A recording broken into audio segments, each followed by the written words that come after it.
Hello everyone, welcome to Freeplay. My name is Dan. I'm not ready to reveal myself to the G4 or public yet, though if you've seen NetSurf over the past few years, you probably already know how I look. Touchmaster, am I right? Touchmaster is probably one of my first favorite DS titles, and what got me into DS collecting as a whole. It's a bunch of fun little arcade games, and nothing more, nothing less, aside from a minor spin-off title that didn't go anywhere. Though, I'll tell you this much. If anyone proclaims himself to be the Touchmaster, 9 times out of 10, they're probably a molester trying to deceive you. Don't ask how I know this information.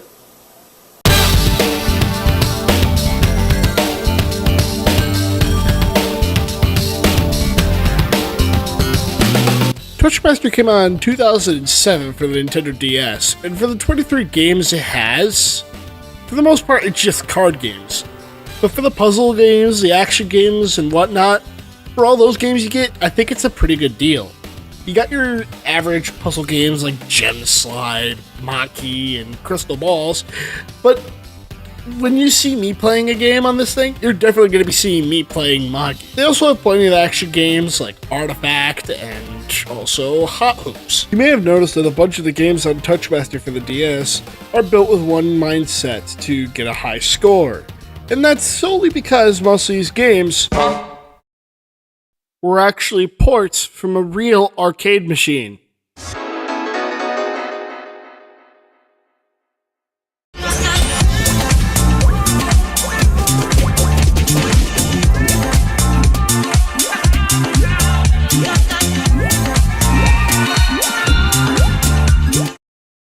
I maneuver the whip like it's a mobile suit. Never moved a brick, but the TSA thought I sold a few. First class flights when I trip, I sit close to cruise. Fucking 9 to 5, I quit. I gotta throw the deuce. Tell the ops to suck my dick and lick the scrotum too. The flow got them all sick, it's not the cold or flu. Keep the ride fully equipped, I got the motor tuned. 3 times fast when I dip, that's what I'm supposed to do.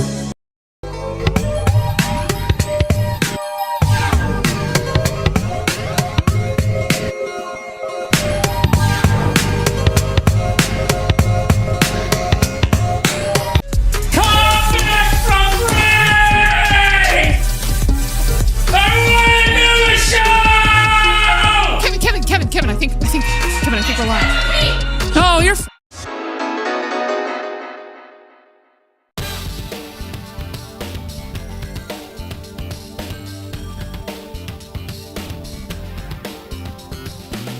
Touchmaster actually did come out first with its arcade predecessor in 1996.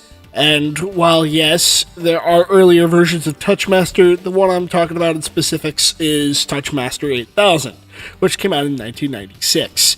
And immediately, right away, you could tell the one-on-one differences between the arcade predecessor and the DS port. Alongside that, the DS version has some new sounds, because the arcade sounds are, well, a little erotic. Safe to say most of these arcade cabinets for Touchmaster and another cabinet that we'll talk about later on in this episode had erotic sexual games. Those of which that I can't show on YouTube, but maybe on Patreon if I grow a pair and make a G4 Ever Patreon.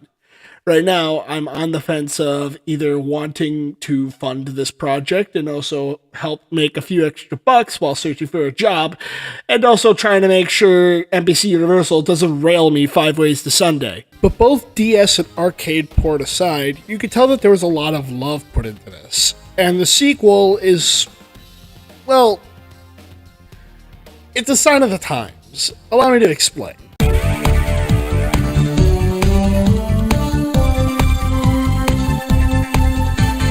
Touchmaster 2 would come out just a year later on the Nintendo DS in 2008, and while yes, you still got your same games like Maki and whatnot, you also got some new games like bowling. Ah yes, the one thing you can do in real life for just a few bucks. For just a few bucks permanently on your DS. It's the prime definition of I don't want to touch grass, and I sure as hell don't want to roll a ball on some wood. Sick of that sounds dirty. You could tell that when they were making this game, that both Phoenix Soft and Midway were scrambling for something to put on the game.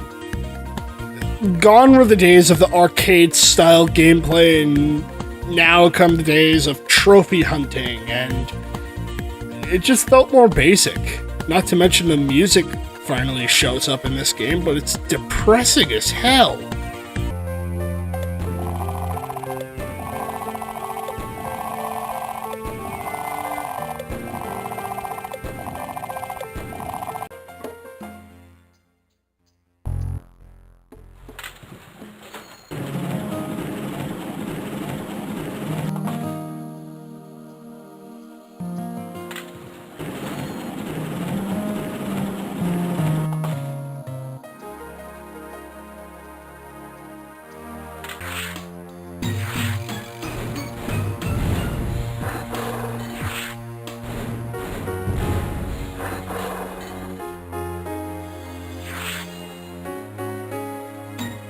But then again, at the same time, Midway Games is in the middle of something big.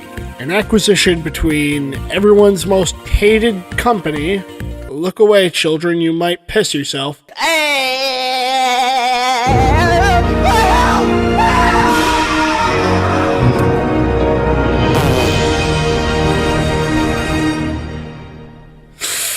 Ouch. Yeah, right around 2009, Warner Brothers decided to buy up Midway Games, and in typical Warner Brothers fashion, throw everything they had worked for in the bin. It's no surprise when Warner Brothers decides to do something that we all expect would happen coming from Warner Brothers. I mean, they're the sign of the devil in most communities.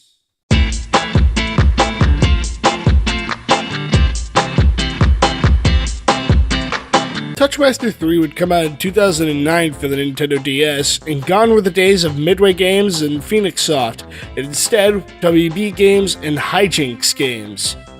Of course, you get subtitles from Touchmaster 2, but for the most part, it was all new games, and it didn't feel like Touchmaster anymore. Instead, it felt like just games that utilized the touchscreen and were half-assed just to make a quick buck. Of course, you still had your good games. There were some good ones there, don't get me wrong, but a lot of them just felt basic, and it felt like they skinned the arcade-like style of the original Touchmaster and even its successor, Touchmaster 2. There's nothing really to write home about with this game aside from its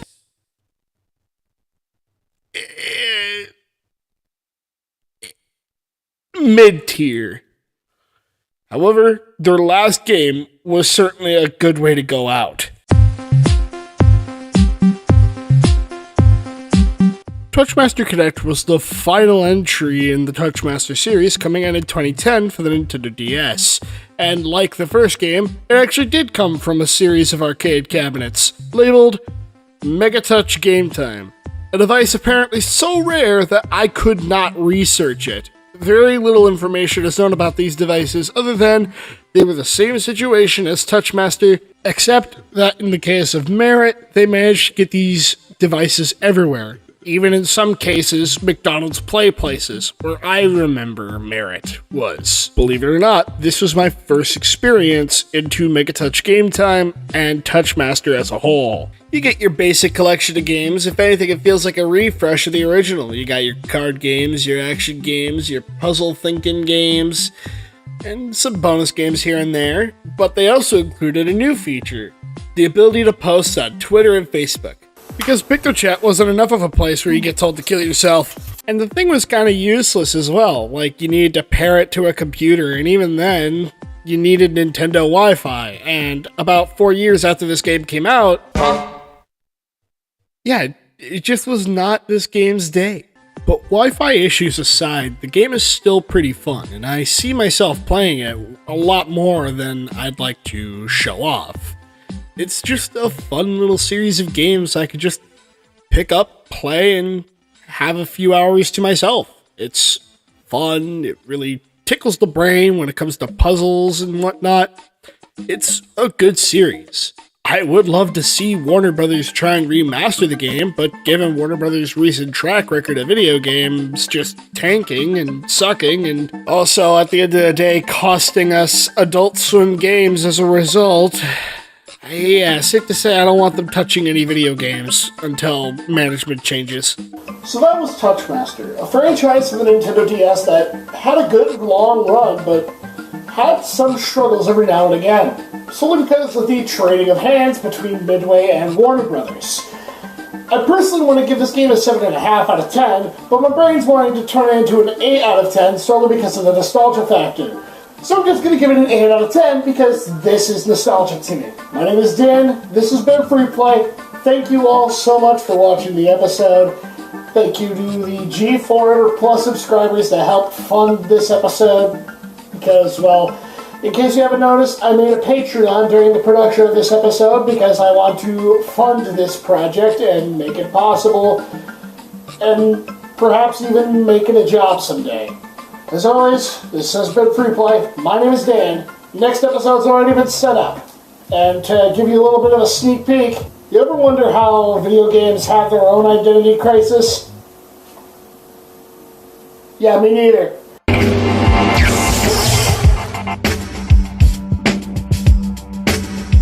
Want early access and your name in the credits? Join G400 Plus on Patreon for just $5 a month at tinyurl.com/G400 Plus. Thank you.